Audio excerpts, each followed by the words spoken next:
Welcome in the latest episode of the Betting the Pitch Soccer Podcast. We're back on here doing the English Premier League preview for the 2027 season.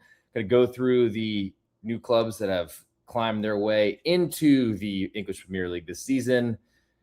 Plus, we'll also be going through futures, the expected winners, all sort of things. Also have planned a special episode going strictly through the Arsenal Football Club and their attempt to repeat their Premier League title, also trying to figure out what they are prioritizing, whether it's Champions League or a second English title 2 seasons in a row. That'll be coming up likely on Monday, so look forward to that. Tonight's episode, we're going through, or today's episode, early hours for the real underscore G Warner, for to say the least. But we're going through each team, going to find a future to best bet.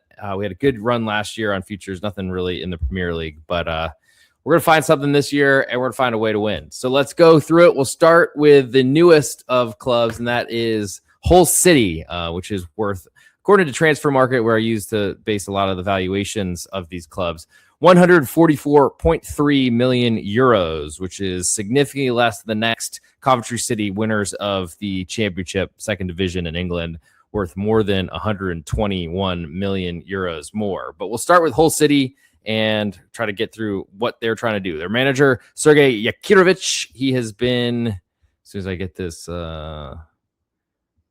advertisement out of the way, well, I guess that's going to be there forever. Well, I guess I can skip directly to the arrivals. Nobel Mendy coming in from Rayo Vallecano, a younger center back defender, very athletic, but certainly has some seasoning he needs. Konstantinos Zoulakis, a goalkeeper from Olympiakos Piraeus in Greece. Lucas Harrington, I don't know. Joe Gelhardt's coming in as a center forward from Leeds. And Jens Hertogdahl. So not a lot of big names in there. And their departures, Ivor Pandur has left for Rangers Football Club. Kyle Joseph to Middlesbrough. Abu Kamara, Mason Burstow, and Enis Destan, all names I don't really know very well. They spent 88.6 million euros, more than the 16 million euros or so they sold. So they've clearly trying to boost their payrolls and trying to find a way to be as competitive as possible after, I believe, getting through the English Premier League or the Championship playoff to get to this tournament. Or get through that tournament into the English Premier League. So names that you would know or that I would know from their list. Ollie McBurney, their 30-year-old center forward at the top of the pitch. We'll see how much Gelhardt plays over him. He's worth about 3 times as much according to Transfer Market. So I'd imagine that would be the standings. Elliot Stroud, they were proud to sign, played for Sweden in this summer's World Cup. Other players, Lucas Gorna-Duath coming over from Salzburg in Austria, the Red Bull Salzburg club. And then Semi Ajayi, who's been around the Premier League for a while, is 32 years old, not certainly getting any younger. John Egan, the Irish international, at 33. So a lot of older players, to say the name. Jack Butland as well from Rangers at 33 years old, goalkeeper who was in and out of that starting lineup for a long, long time. Low budget team comparatively. I mean, they're worth about $1 billion less than Manchester City. Actually, yeah, pretty close. And about $1 billion less than Arsenal. So there's going to be a big, big gap on the playing side. And since it's a betting podcast, let's get in to see their odds to win the Premier League. Currently at Bet Online, they're 200,000 to 1 or plus 200,000. So make that 2,000 to 1 odds to win the whole thing. Don't really believe that's going to be likely, but let's figure out what their relegation odds are. We've seen certainly in past seasons that unfortunately, the clubs that are coming up are usually just trying their best to stay anywhere near the competition, but most get relegated, go straight back down after getting promoted. Hull minus 500, so you need to put up $500 to win 100 for them to be relegated. Biggest favorite on the board. We'll next move to Coventry City, who are worth 265.35 million euros, so about 121 million euros more than Hull City. And their odds to be relegated is probably more realistic. They're minus 130, tied with Ipswich Town, the other team that's come up. Coventry has been fighting their way into the Premier League for a while, have been close, have had some good cup runs. Management has changed, though, with Frank Lampard coming in. And I wish I could get rid of these ads. Jeez. Ad covered content. Yeah, okay, let's not show that anymore. Well, they've done absolutely no selling. They've spent over 100 million euros, and that's exactly what you want for a club coming up trying to stay in the top division. Let's go. So Coventry, minus 130 to get relegated, as I said. Top arrivals, Caleb Jarenki from FC Nordsjælland in, I want to say, Denmark. But regardless, Frank Lampard is the manager, and he's, I think, was probably in over his head at Chelsea. Certainly showed some ability and willingness to defend, and I think that's what Coventry City will likely need to do. Other top arrivals, Carl Rushworth, a goalkeeper from Brighton Hove Albion, who nobody knows. Loum Chauna, a right winger from Burnley after they got relegated. Aurel Amenda from Eintracht Frankfurt, center back who played a lot towards the end of the season. Gustavo Amar as well from Sheffield United, who's a name that I think had been playing for Coventry in the past. Departures, no one that seems too relevant. And the big question is, how does a team who won the previous division settle in at the next upper division? And most of the time, I do like the continuity you have from teams that win leagues and move up to the next, and usually are a lot more competitive than the others, especially third place teams like Hull we just covered. But the low budget is certainly going to be an issue. Other big names we know from the team, Haji Wright, if you're a United States supporter, though he did not play much in the World Cup this season, unfortunately, for a lot of us rooting for that team. Ellis Sims, who's been good for some goals in the past as well. Chauna, as I already mentioned. Frank Onyeka, who you'd know from Brentford in the past. He actually just moved from them as well on a $7 million transfer, €7 million transfer. Gustavo Amar, as mentioned. Other names you might know, Jay De Silva. I think he plays for Wales, if I remember correctly. And then Bobby Thomas has been around for a while, I think 25 years old, but worth 16 million euros. And it seems like their biggest value players are Milan van Uyk, right back at 22 million euros, and Jack Rudoni, 20 million euros as well. So the big question is, can they capitalize or at least grow what was a good team that won the championship division? And we'll see if they can do that. And I wouldn't be shocked if they can, because honestly, I got to say, I'm a believer in what we've seen from Coventry. One of my good friends is a Coventry supporter. We'll see if they can stay in the league a second season. Next, go to Ipswich Town. They had found a way. Gary O'Neill is their manager after not really working out at Strasbourg, but he's back in England after, I thought, getting a raw deal, getting sacked when he was manager of Wolverhampton Wanderers, and now they're relegated. So shame on them, I think. He did bring in a center forward in Emerson with two ends from Toulouse, where he was in the French Liga. Probably ran into him there quite a bit. In terms of relegation odds, I already mentioned it, but minus 130 on Ipswich, same price currently as of August 15th as Coventry. They've spent 128 million euros on new players, have only sold about 12 and a half, so that's a good sign. Biggest departures, I guess I'll go that way first, is Muric, their goalkeeper, who left for Sassuolo, though he was already gone and was, I think, on loan there anyway.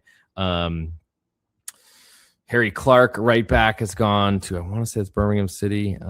It's a Preston North End, excuse me. And then not a lot of other big names out there. But they brought in Abdul Fattah from Leicester City, Florentino, Luis Florentino from formerly of Benfica and from Burnley as the relegated side, certainly getting picked apart. Daizen Maeda coming in from Celtic in Scotland as well, left winger. And Sasa Lukic, a good center midfielder who didn't play this summer's World Cup because Serbia somehow didn't make it despite having so much talent. They spent 10.5 million euros on him. Big question is, with a different manager here, Gary O'Neill is one of the most conservative managers out there. I think opened it up a little bit for Strasbourg because that's their strategy and that's what Chelsea wants to do with their club, and certainly doing that with their youth team, aka Strasbourg, which is hilarious for how proud and big of a crowd the Strasbourg can show up with. But big question is how do they score goals, because they're going to sit back and defend. And Emerson is a good player from Strasbourg, but certainly not a proven goal scorer, and that's going to be a big question. We'll see about the step up from Scotland to the English Premier League, which should be enormous for Daizen Maeda. But I do love Japanese and their work ethic as a whole. Sasa Lukic is important in the midfield, but 30 years old. We'll see how much he can stay on the pitch. Luis Florentino at 26. a good signing and probably also important to make that midfield as strong as possible. Issa Diop coming in, somehow played for Morocco in the World Cup this summer after switching from France. That's important. So, and Dara O'Shea as well. So it looks to me like there's a decent amount of defensive strength that they've added and some well-known players that we've all heard of and seen play in the Premier League with success before. And that's probably going to be the way Ipswich Town and manager Gary O'Neill tries to stay in the English Premier League this season. We'll next go to the fourth lowest valued club in England. That is actually surprisingly Fulham FC. They, of course, had a long-standing expiring contract scenario with their manager, Marco Silva, the Portuguese, who is no longer there, as Alvaro Arbeloa has taken over after being caretaker manager, really filling in and finishing out the end of last season Real Madrid at his former club. And that's going to be a big transition. We'll see what that means for Fulham. They're currently plus 500, 5-1 odds to be relegated. One spot above of Sunderland after their impressive season last year, but lower valuation. Sometimes those mismatches seem a little bit interesting to me. In terms of arrivals, or expenditures, they've only spent about 20 million euros, sold about 87 million worth of players. That's not good and probably explains where their budgets are. Gonzalo Garcia, coming in from Real Madrid, not a surprise, as well as Cesar Palacios, a young player who I don't know from Real Madrid, but Arbeloa probably picking his favorites. Shea Charles as well, defensive midfielder for Southampton, spent 30.5 million euros, 40 million euros on Garcia. And then Jonah Kusi Asare from Bayern München coming in for only 6 million euros, one of those young players trying to pick up some talent. In terms of departures, Harry Wilson on a free to Leeds, not great. Lukic gone to Ipswich Town, Issa Diop gone to Ipswich Town. Both of those about 20 million euros back in the bank. Raul Jimenez has left, going back to Wolverhampton Wanderers in the second division. But don't love seeing teams getting rid of players or losing players. But there's a lot of talent here. Fulham have a great home record. We'll see, though, how much was that Marco Silva, and that's a big question. We'll next get to Sunderland AFC, Sunderland Athletic Football Club. They are worth about 380 million euros, about 40 million euros more than than Fulham, and are currently priced at plus 300, 3-1 odds to be relegated from the next Premier League. Let's go figure out what their deal is. So they were able to keep Regis Lebris, who was awesome and had a great first season and incredible year, honestly, for Sunderland. Great bets every week, it seemed. Their top arrival was a free transfer in Thomas Meunier. They've spent no money. They've lost Eliezer Mayenda to Stade Rennais for 22 million euros and a backup goalkeeper. So it's kind of looked like they've stayed pat with this team. And the big question is, can they get as much from Granit Xhaka as they did last season? He's honestly one of the most important players, I think, in all of football internationally. Was great for Switzerland this year and was great for Sunderland. Need to protect him. The team kind of struggled when he was out last season. In terms of what the rest of the team will do, I mean, I loved what Lebris did last year. Great, solid defense. We're trying to score on the counterattack, and they had some talented players. They seem to have kept them all. We'll see if they can keep that moving forward. We'll next go to Leeds United Football Club. They're currently worth about 413 million euros, about 43 million euros more than Sunderland. And let's see.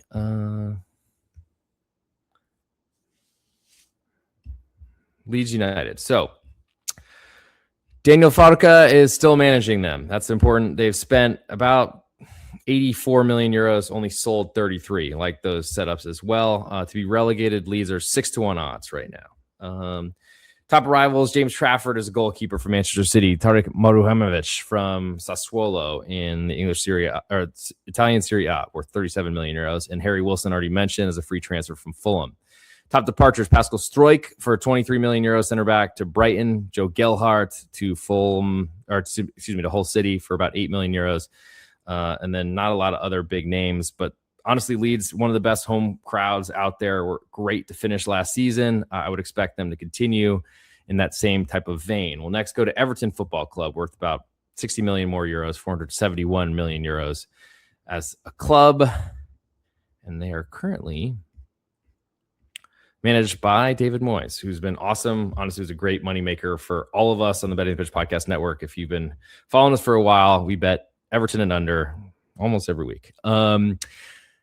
In terms of expenditures, nearly 100 million euros. They've only sold about 26 million euros worth, and that's a good situation, I think. As I try to get my charger because we're running out of battery. So Dwight McNeil gone for about that full allotment, 25.8 million euros. In terms of what they brought in, they have Hayden Hackney in from Middlesbrough for about 19 or so million euros. Brennan Johnson in from Crystal Palace for about 26. Merlin Roll from Freiburg was already there on loan. Tyreek George in from Chelsea for 21 million euros. Christian Norgard after not playing a lot for Arsenal. I trust Everton and David Moyes about as much as I possibly could. In terms of their relegation odds, they are 9-1. And actually, I think we're getting to a position where I like the idea of potentially checking them to finish in a European position, but I'm not sure that I want to go through that just yet, as we're sticking relegation until we get a little bit further away. We'll next move to Aston Villa. They are Europa League champions, found a way into the Champions League, and have not done a lot. Worth just less than 500 million euros. They have done sold 233 million and only spent 105. And I'm sure it's not made Unai Emery very happy, but one of the best managers out there. Let's see if he sticks around this season. They sold Morgan Rogers for 138 million euros to Chelsea. Daniel Malen was already gone to Roma for 25 million euros, but they finished that sale. Yuri Tielemans to Manchester United for 41 million. Enzo Barrenechea to Benfica for 12, so he was on loan out, and then Lewis Dobbin for 10.5 to Southampton. In terms of rivals, 60 million for Yohan Manzambi, who I was predicting as a big transfer, probably were a lot of people, but from Sports Club Freiburg, and played great for Switzerland in the World Cup. Also brought in Joao Gomes from Wolverhampton Wanderers as they got relegated, probably to place Tielemans 1-for-1. Alejandro Garnacho in on loan from Chelsea after he's been kind of bouncing around from Manchester United to Chelsea. And then a small purchase from Modus Kebasise from Glass Cleans in Austria, I believe, for about 5.5 million euros. Another manager I trust about as far as I can with Unai Emery. The big question is their valuations. I imagine they're not done, but they've sold a lot, Morgan Rogers specifically, and that's a big problem for them. They are currently 50-1 to be relegated. So that seems like we're getting further and further away from anything in that direction. Let's see if we find some. I don't know if there's anything out here that's necessarily worth it. So I think we're just doing more of a relegation show today. We'll next move to Crystal Palace. They're worth 539 million euros, about 40 million euros more than about 40 million euros more than Aston Villa.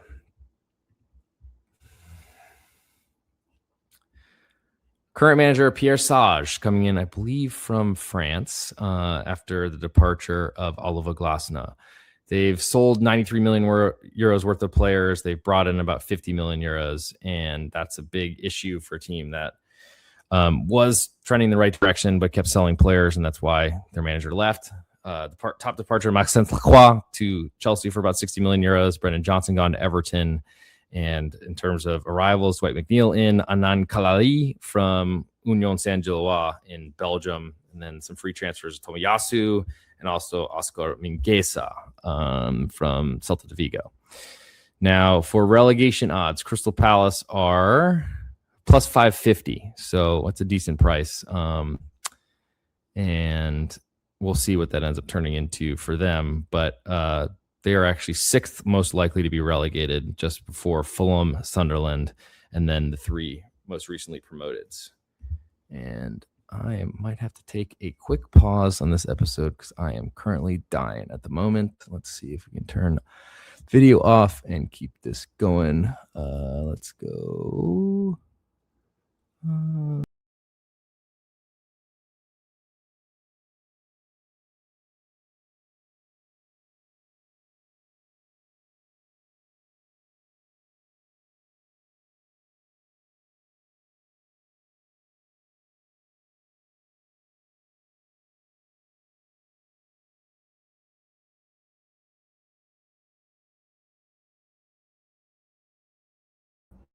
Okay, I think we're back. Apologies It is. We were on currently the Crystal Palace side, but we'll move to the next portion of this episode as quickly as we can possibly do it.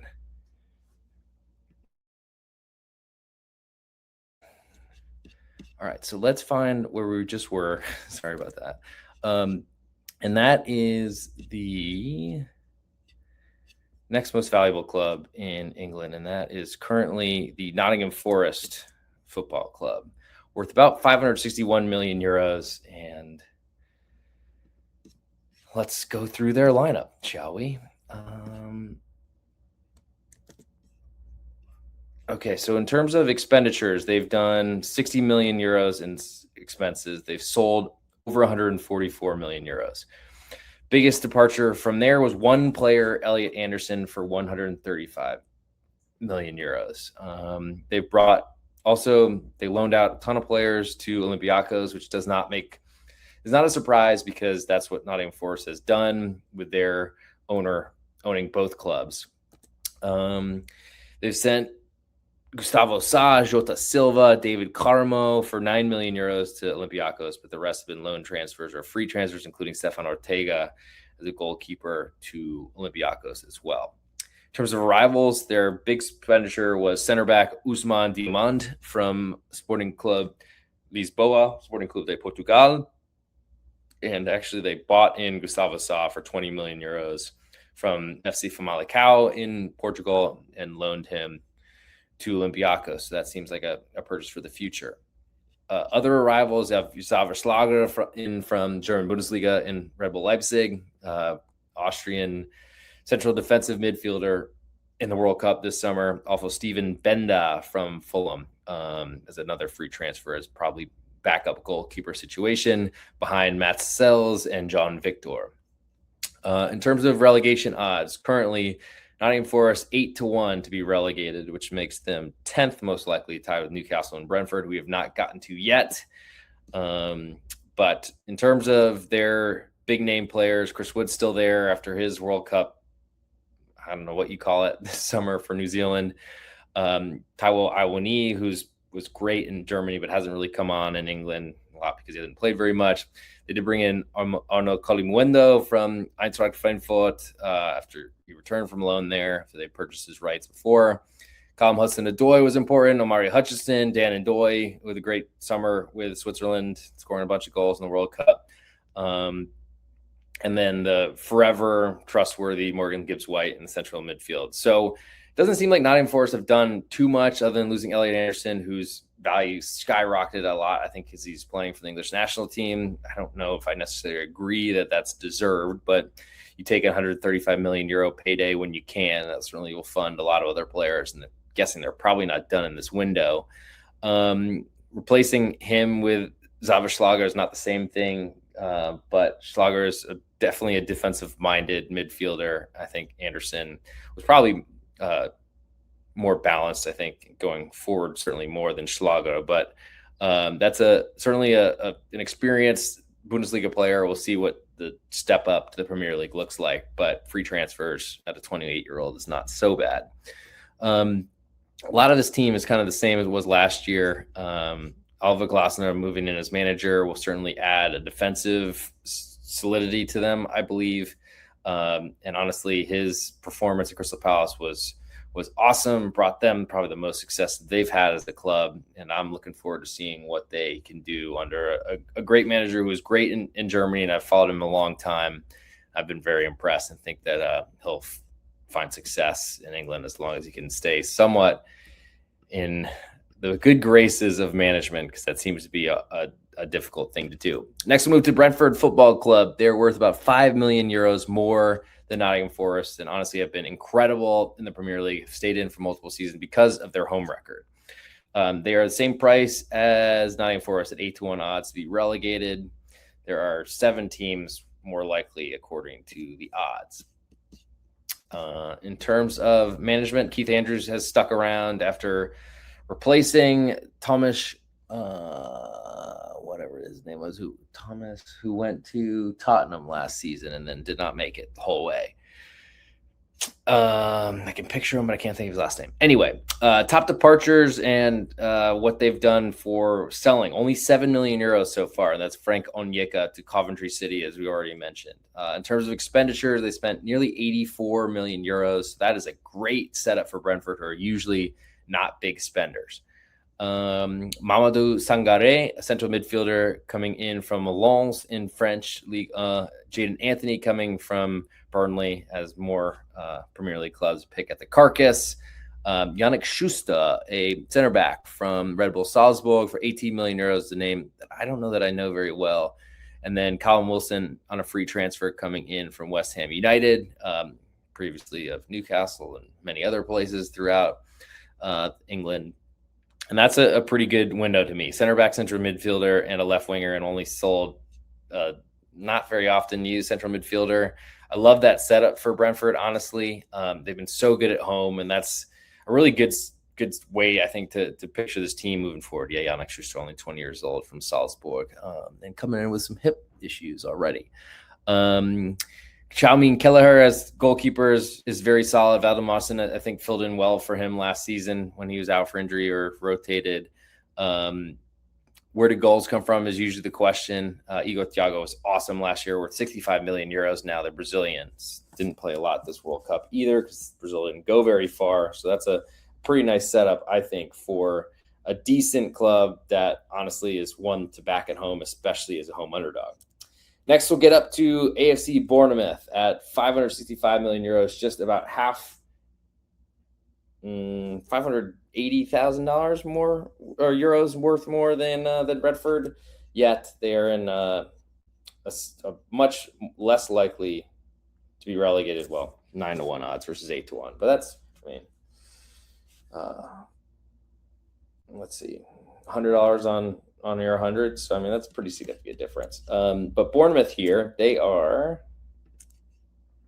going to try to figure out a new path. They are managed now by Marco Rose, who's been all over Germany and is a very famous name. Had probably his most successful Borussia Mönchengladbach in the past, then ups and downs with Leipzig and also with Borussia Dortmund.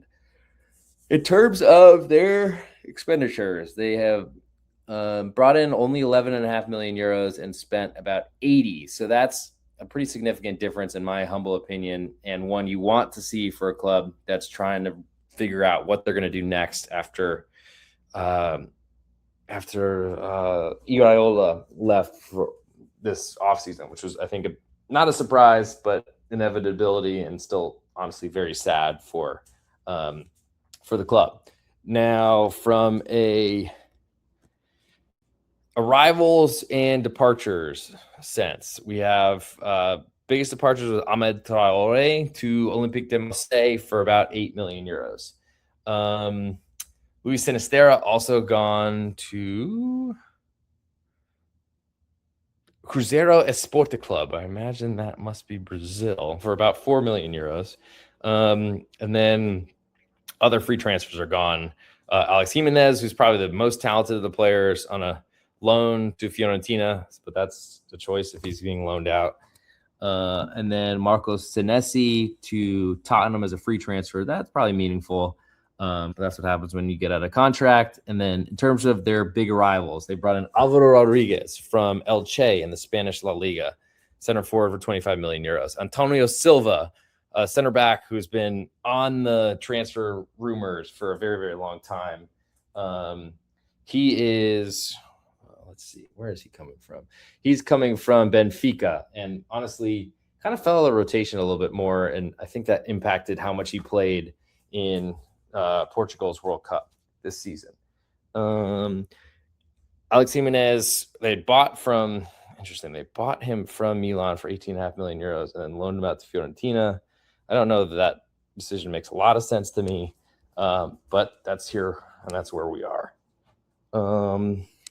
Juanlu Sanchez then also coming in from Sevilla at 11 million euros. That looks interesting to me, especially because he's a very, very versatile player. Has played center back, right wing, all sort of things. And that's, I think, what you need with players in this day and age is basically for them to play as many positions as possible. And We're back. We survived. Coming back to video. Let's see if we can make this happen in one seamless. Let's see. Can we make this seamless? Let's see.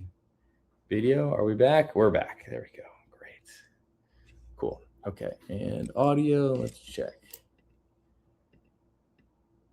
And we should be live, loud, and all these sort of things. So let's get back here and we'll go back where we were. So that is to AFC Bournemouth. So this got a new manager coming in. I can't imagine that we can expect the same type of performance under Holsa, which is really tough to follow the god that was underneath Iraola, but you got to do what you got to do, and certainly the contracts pay, and especially if you get sacked.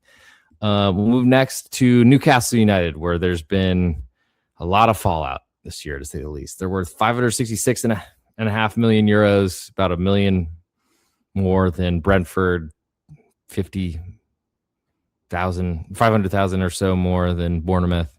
And there's been a lot of happenings at the club.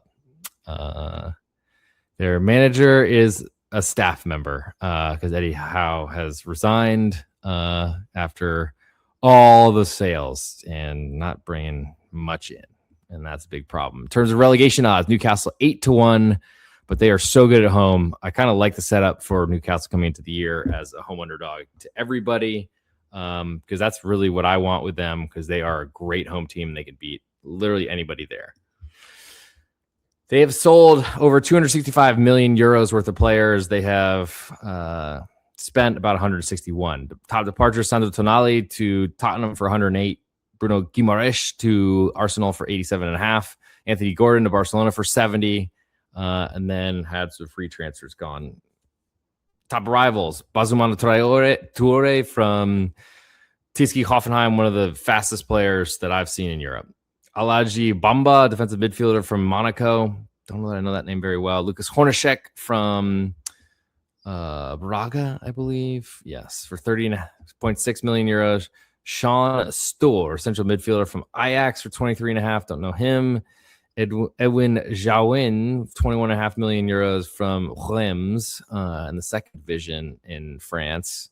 So a lot of goalkeeper additions, which is interesting because they still have Nick Pope, but they've spent 50 million euros or more on goalkeepers, and then a little bit on the midfield, a little bit on left wing, and they've sold their three most talented players, unfortunately. So that's going to be the big question for Newcastle. Probably how do they score goals to replace?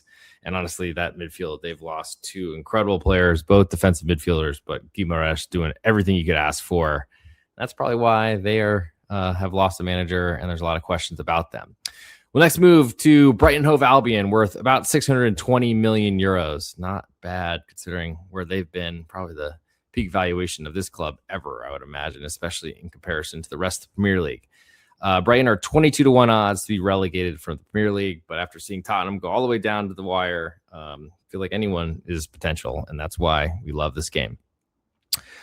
In the Brighton dugout, Fabian Husela still there, somehow still 33 years old. Amazing. And much better than the rant I went on the Major League Baseball podcast, the Better Pitch Podcast Network last night about 33-year-old manager Blake Butera, just completely kicking the shit out of excuse my French, of his club trying to win a Major League Baseball game last night in New York on the Queens side of town. But in terms of expenditures, over 126 million euros, they have sold only 113 or so. So that's a good sign for moving forward in the club's health.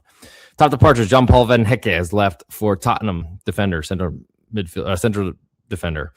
Carl Rushworth, 26 million euros to Coventry as a backup goalkeeper, but he was not even in the rotation. Diego Coppola gone to Paris FC for about 18 million euros as center back. That's probably the big names that are gone. Top rivals, Luka Vuskovic from Tottenham for 54 million euros. I think he was initially at Hamburg, I want to say, in the German Bundesliga on loan. Zadok Johanna in from AIK in Sweden, I believe, 28 million euros. Pascal Struijk in from Leeds, already mentioned, for 23 million euros. Costinha from Olympiacos for 12.7. Michael Svoboda for 5 million from Venezia in the Italian Serie B. So they've done a fair amount of additions to their central center backs, but selling Jan-Paul Van Hecke, who's Dutch international played for them always. That's a big question, and we'll see what happens to that defense. And that's a big question because they've been a really aggressive attacking team. Evan Ferguson back from Roma is probably good for him and them. And honestly, the combo of Rutter and Mitoma has been really, really good for Brighton, and we'll see if they can defend just as well without Jan-Paul van Hecke, because I don't think anyone's knocking out Bart Verbruggen as the goalkeeper. And they've got some new defenders to potentially team up with Olivier Bossali as well. And I think this is a good team and clearly valued as one, being 7th most valued in the Premier League. And let's see, there's only 6 more teams that are more likely to get relegated. So that's certainly something I want to investigate as we get further down the line of the season. And I'll go through other, I guess, potential odds. So this is not just a relegation show in a little bit. Okay, next we'll go to Tottenham Hotspur. After an incredible season that literally saw them almost going down the final day of the year, they had all the control in their hands, but it was not safe by any means. Currently, Tottenham valued about 233 million euros more than Brighton and Hove Albion at 852. Their relegation odds, because it's more relevant than it's ever been before, 40-1 for Tottenham after such a bad season. They basically brought in De Zerbi, spent all they could, probably paid Marseille a fortune, I'm guessing, to grab him mid-season when they were about to go down. And they've sold about 110 million euros more than they've bought about 110 million euros more than they've sold this year. Top departures, Luka Vukovic, as already mentioned, moving to Brighton Hove Albion after being on loan at Hamburger. Christian Romero gone to Atletico Madrid for 40 million euros. That's important. That's a captain of theirs, though certainly was no stranger to a red card. Jed Spence gone to Inter Milan for 30 million euros after a really great showing in the World Cup this summer. Rado Dragoshin gone on loan to Fiorentina after not really ever taking off at Tottenham, though to me he was a great Romanian defender. Will Lancashire gone to Middlesbrough for about 12 million euros. On the other side, Sandro Tonali, a defensive midfielder, 108 million euros, or arriving, and that's important, certainly. Mateus Fernandes from West Ham United in for 99 million euros. That's what happens when you're trying to plug in your phone while you're doing math. Let's make sure we didn't lose our mic here. It looks like we're still good. Jan-Paul van Hecke, as I already mentioned, 60 million euros in. So central midfield and center backs, they've spent over 200 million euros. That's, I think, a good sign. Also, Senesi in as a center back, and Andy Robertson in from Liverpool as a free transfer as well. All those things, I think, good to stabilize the midfield and really just the spine of their team, and then let the big money they spent on the attackers try to figure out how to score goals. That's probably the best way for Tottenham to remain solid, and De Zerbi is going to go forward at all times, and so he needs that as well. We'll see if Tottenham can somehow find a way, after a really embarrassing season last year, to find a way to stay out of the relegation rumors. We'll next move to Manchester United. They are 500-1 odds to be relegated, so we probably should move to another way to see top finishes. Let's see if we can do that. Manchester United minus 190 to finish top 4. Yeah, they are worth less than Chelsea, but are expected to be a lot more cohesive, to say the least, from I guess. Let's see. Top 6 finish. Maybe that's a little more interesting. Minus 450 for Manchester United. No, it's not more interesting. Top 4 finish minus 190 is the big question. And that looks like Manchester United are essentially projected to finish 4th.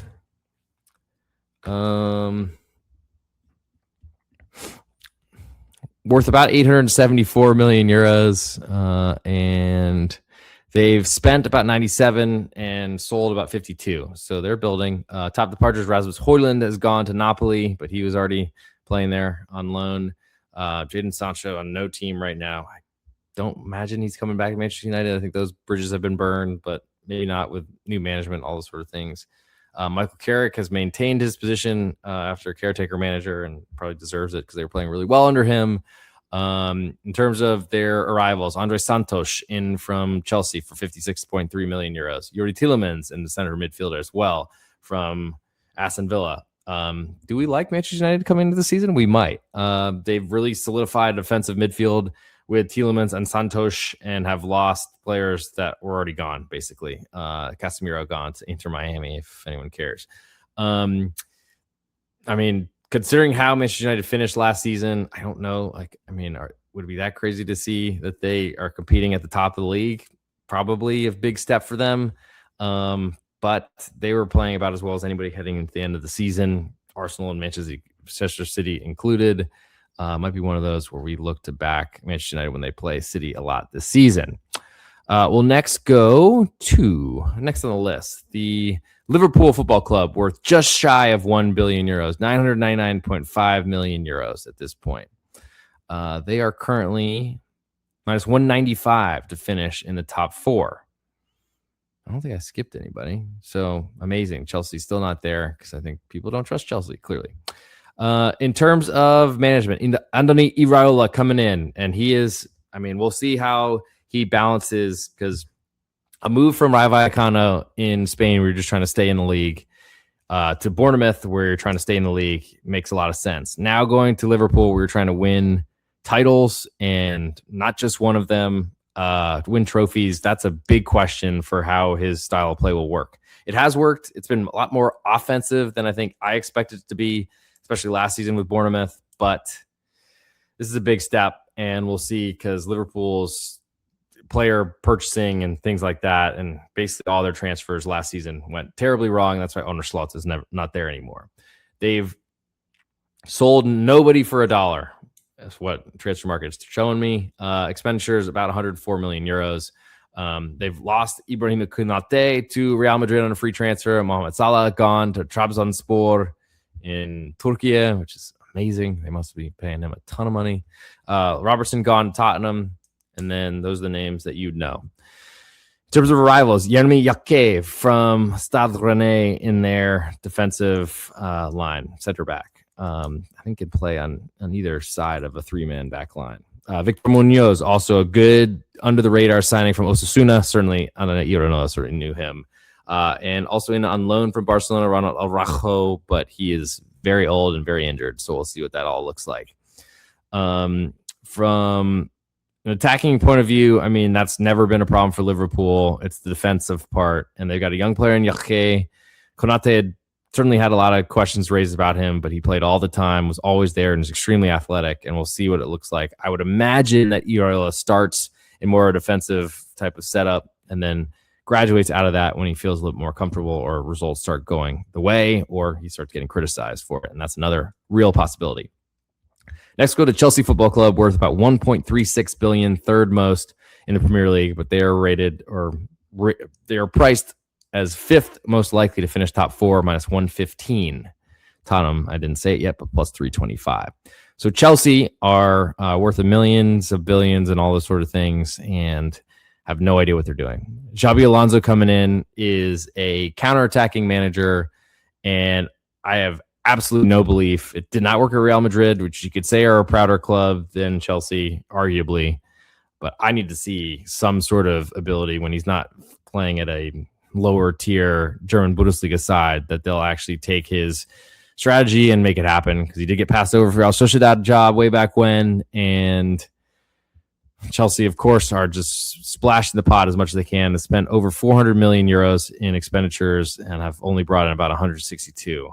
Top departures: Santos to Manchester United, Cucurella to Real Madrid, Chalobah to Como, and Tariq George to Everton. They spent 138 million euros on Morgan Rogers, 60.7 million euros on Maxence Lacroix, 57 on Marco Palestra from Atalanta, which seems like a pretty young player to spend that much money on. Giovanni Kunda from Sporting Club Lisboa, Valentin Barco from 40 million from Strasbourg, that was already in the family, so that feels like some accounting stuff.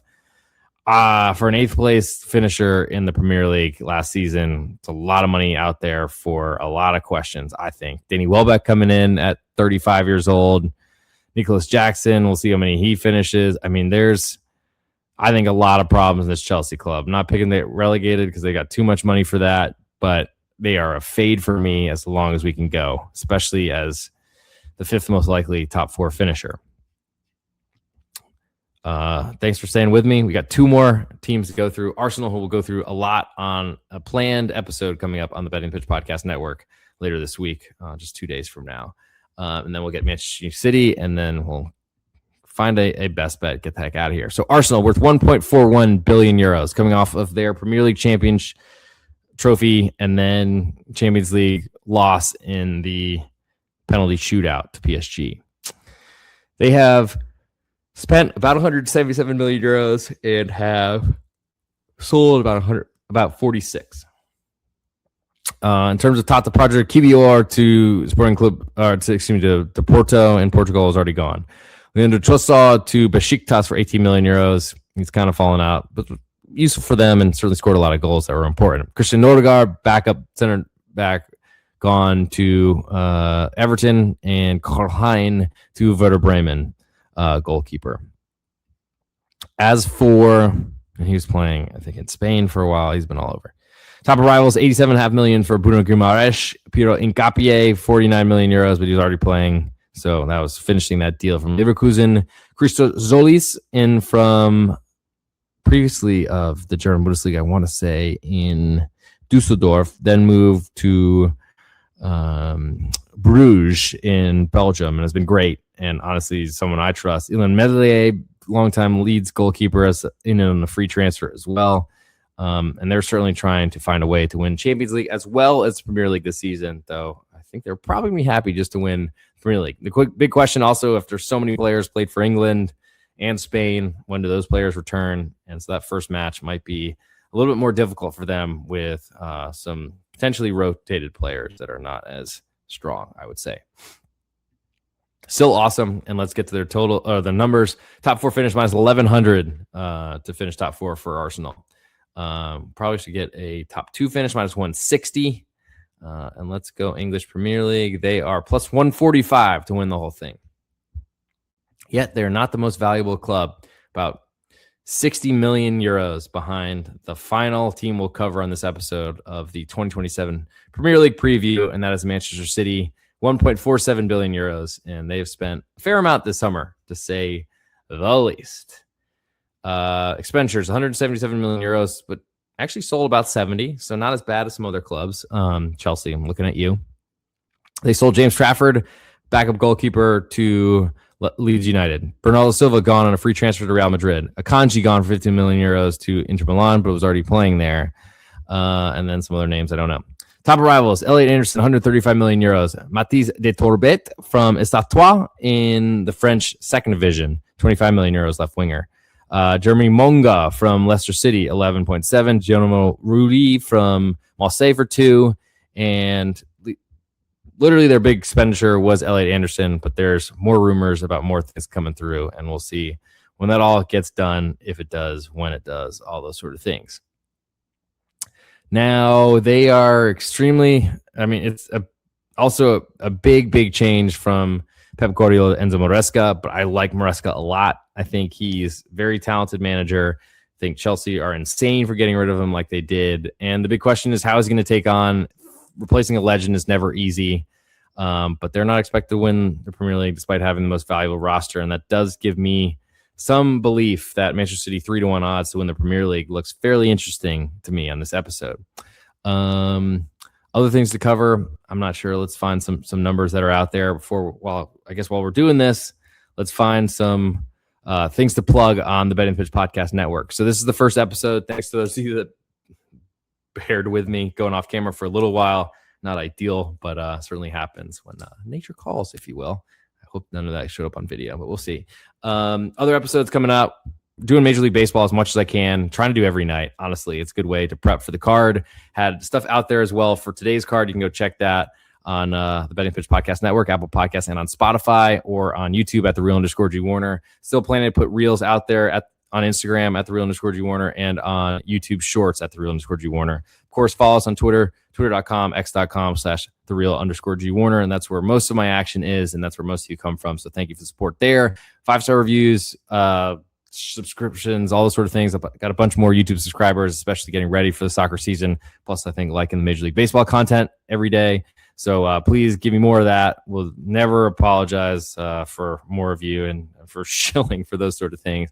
But I really appreciate that. I'm also going to look a lot deeper than just relegation odds and top 4 finishes and odds to win the Premier League, just because there's a lot to cover, all live and going through the rosters as well, long episodes. And I'm supposed to be at a pool party as of an hour and a half ago. So for our best bet on this Premier League episode, and this is, of course, using lines currently out there from Betting the Pitch, or currently from Bet Online. If you don't have an account there, Bet Online, sportsbet.ag, reach out to me because specifically Premier League odds are great.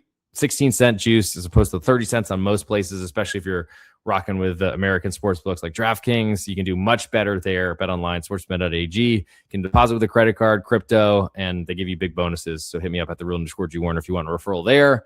Also want to mention before we get to the best bet, the Patreon subscribers appreciate. Got more people coming in. I think as we start the soccer season, plus been really good baseball year so far. Patreon.com/thereal_G_Warner. Get all my plays, leans, write-ups as soon as I lock them in. Download the app, turn on notifications, you get a buzz every time I lock something in.